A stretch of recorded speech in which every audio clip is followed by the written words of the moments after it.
My story begins when I am 8 years old. I am not really wanting to practice baseball at this time and would rather watch cartoons. Noticing my waning enthusiasm, my father asked, "Son, do you want to play baseball?" I spoke my truth. No.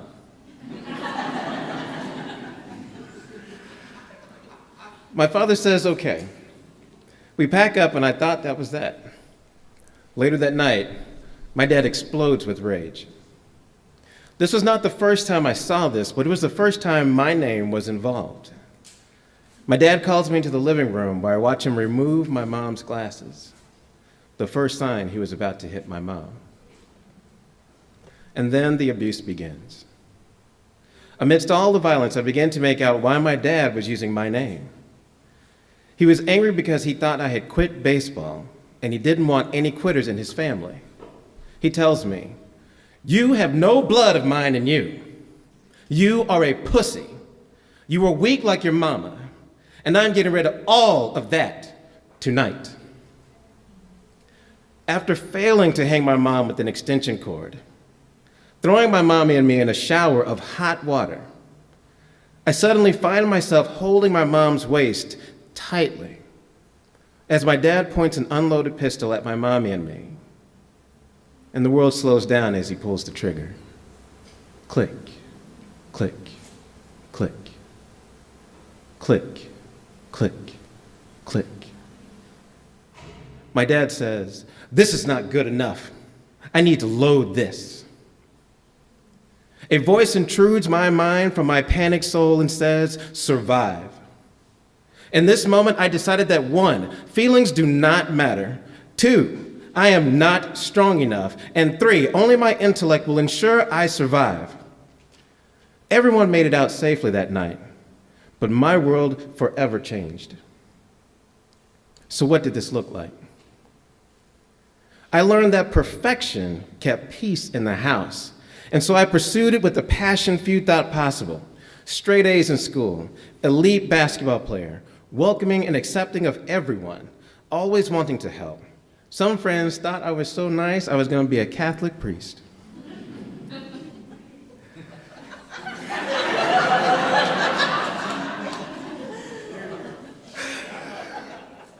There was much I didn't remember about those days beyond the violence. I just knew to get away, and I did. I am now 18 years old, preparing to play in a state regional basketball tournament. My dad was upset about an MVP award that went to another player. As I was getting ready to leave home for the game, he said to me, "Take your uniform off. You're not going to that damn basketball game."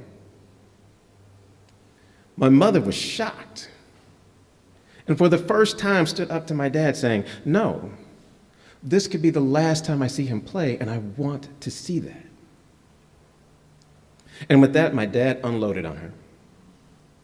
To this day, I still remember how he knocked her down, the repeated knees to her ribs, standing up and kicking, stomping her back to the ground as she tried to get to her feet, and the choking. Battered and bruised, my mom crawled with one arm to get under the bed to find some kind of protection. As I look back on it, I am actually scared at how emotionally removed I was from it. My sister and I, uncharacteristic of us, go to our mama's aid to get her out of the house. My mother couldn't even hear our voices telling her it was okay and we would take care of her. In that moment, what felt like a lightning bolt in my soul was to hear my dad offer to help my mom. It was absolutely absurd to me. I mean, how exactly did he think this was supposed to work? I turned to my dad and I said, "You've done enough."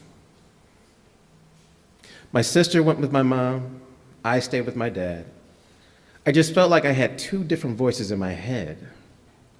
One whispering, "Keep the family together." The other shouting, "I'm done with this." You see, I signed a letter of intent to play basketball at the Air Force Academy. That choice was simple and very easy.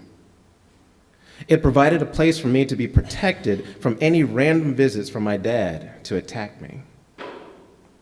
It was all expense paid, so any money my parents would have spent on me could go to my little sister, my hidden agenda that she could get out as well. And after graduating, I would have a job to ensure that I would never have to go back to that environment again. There was no part of me that wanted to be like my father at this point. I never said that I hated him, but I was adamant about never wanting to be like him. Any part of him.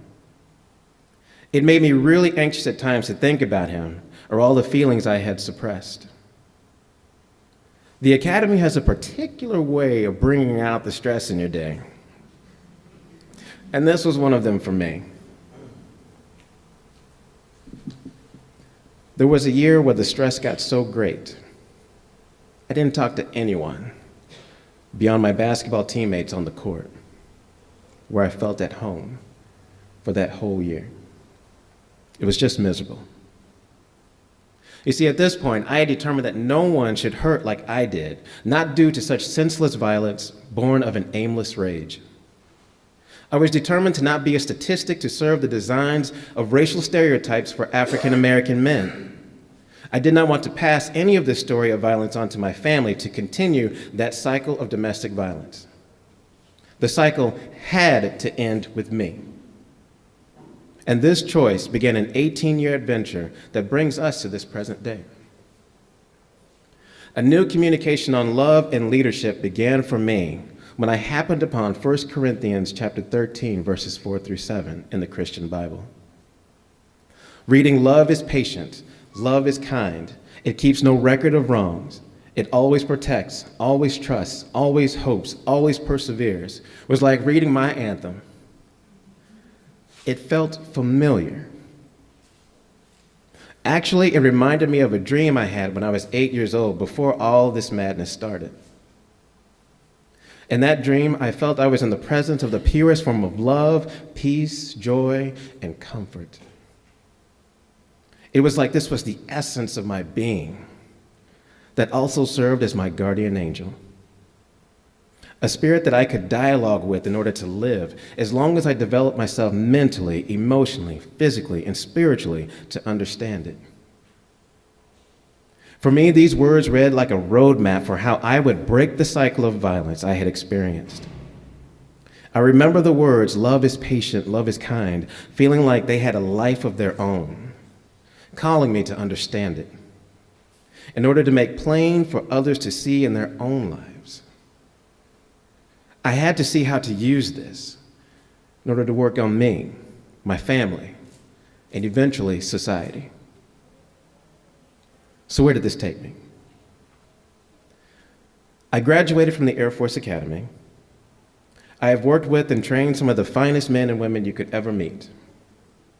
My relationship with my accomplishments has transformed from something just for me into something that could inspire others to dream big, move forward, and achieve their own dreams. I have volunteered my voice to speak out against domestic and sexual violence.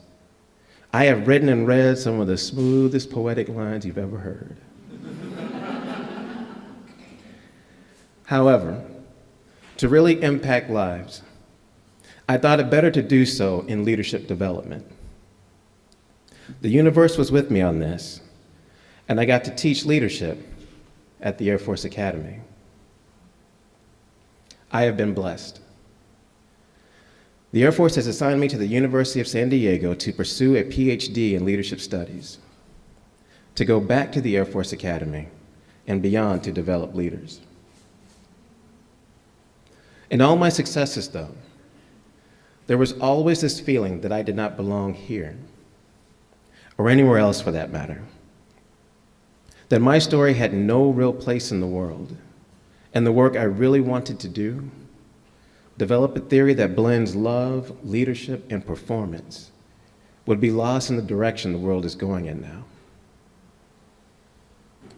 The first step in reconciling the path that I'm currently on, and the path that I started when I was 8, came in understanding my family's story with aggression. I used to wonder why my grandfather never visited us. I mean, he came one time in my life, but that one time I remember he stayed in the house. As far as the extended family, we always went to visit them because, as my dad would say, that's where the family is. But this really didn't answer the question or explain to me why they never came to us. One evening, my dad shared that my grandfather saw his father beaten to death by the KKK. He reflected on the one time my grandfather came to visit and shared. He was scared of white people, didn't trust them. My father continued to reflect and recounted how he saw KKK rallies as he was trying to go to college on a basketball scholarship. This and seeing his African American teammates flunk out of school, my dad was resolved to get his degree and make something of his life. My dad was bullheaded about ensuring that I was prepared for life among white people. Actually, now that I think about it, how my dad raised me in a predominantly white environment, it is clear to me that dealing with aggression is a family storyline I am certain is not much of an accident.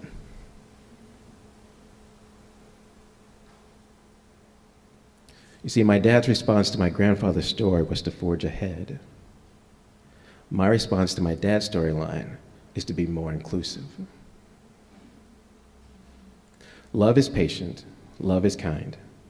It keeps no record of wrongs. It always protects, always trusts, always hopes, always perseveres. The next moment in my life came when I was 30 years old, when my dad had gone to jail on Christmas Day for what was a truly scary domestic violence incident. My dad had told the police he was going to kill my mom and bury her in the backyard. I remember thinking, here we go again, but for some reason, I feel incredibly calm about going back. After putting forth the money to bail my dad out of jail, I asked him what happened. But all he could talk about was how concerned he was he might lose his job if he didn't show up to work on time. He had no memory or recollection of what he had done, and for the life of him, could not figure out why he was in jail. In this moment, I realized for me to wait for him to apologize or acknowledge his role in the course of my life or my mom's or my sister's was not going to happen. Like many children who witness domestic violence, there's a silent wish for parents to acknowledge their actions as causing the child pain. But I let it go and conceded that that was just going to be one part of my life, that I had a choice in how I was going to let it impact the rest of my life. And with that choice, I moved on. Of the many things that love could be, I gave my life to understanding those words in 1 Corinthians chapter 13, verses 4 through 7. Love is patient, love is kind, it keeps no record of wrongs, it always protects, trusts, hopes, perseveres. It is a central part of how I understand leadership. I catch hell for it in the service and in academia because it is viewed as soft, irrelevant, unmeasurable, woo-woo, sappy. Nobody believes in that kind of thing anymore. For me, though, love is absolute in its commitment to ensuring people flourish in their lives. I find myself listening for people's life stories, the song behind their words, their motivations for what they want in life. To a casual observer, this seems like I am unassuming. At times, it seems I'm forceful. Other times, cerebral. I think too much and too deeply on things. Honestly, I'm looking for the patterns of love, how people's relationships with love show up in their communications and their actions. I'm convinced that every social ill in the world can be traced back to one's relationship with love. Deep in the throes of such silliness, my dad calls to share this with me. Son, I am asking for your forgiveness for all the pain and hurt I have caused you. And with that, let's finish this story. At first, I did not know what to think of this call. It had come 9 years after he was jailed and 31 years after what had happened when I was 8. My mom and dad are still together. In confronting my own thoughts and feelings, I found that I held no ill will towards my dad, and I invite you to do the same. It would have cost me and you too much to do that. In listening to my family story, I learned that I am so much like my dad. He tells some of the best jokes you could imagine, as I try to at times, but if you ask my wife and some of my friends, I just play too much. He often wonders sometimes why the world is unjust at times, just as I do.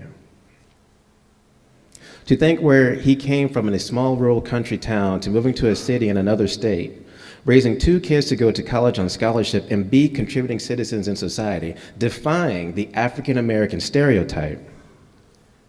He was one who took me to the doctor appointments when I got hurt. He took me to school early to get help from my teachers in school, instilled my work ethic, watched me play every single basketball game that I had to play while I lived under his roof.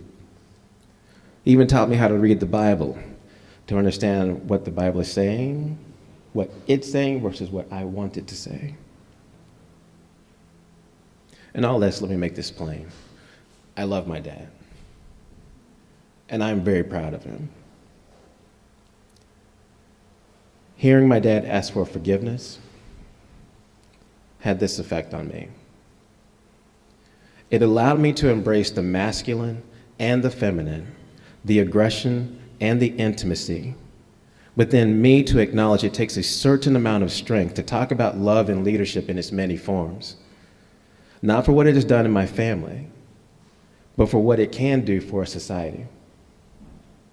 Some of you may be wanting to say this is a story about forgiveness, but actually this is a story about pursuing love. I got married this past December, and for the first time I saw my parents together, happy, truly happy. Beyond saying I do to my stunning wife, let me tell you. Yep, I got lucky. Woo, child. All right. The happiest moments of my wedding was seeing pictures of my parents together in full form, and my sister dancing, having all kinds of fun. Seeing my mom and dad together was a visual and physical representation of the joining of the masculine and the feminine within me, the all of me. There is a light and shadow in my new narrative that I'm offering to you in this moment. My life is a turning point in my family's storyline with aggression. Now united with my wife, we are expecting our first child. I'm looking forward to seeing how our baby writes this next chapter, to take this story of love into the world and beyond, where I will be able to.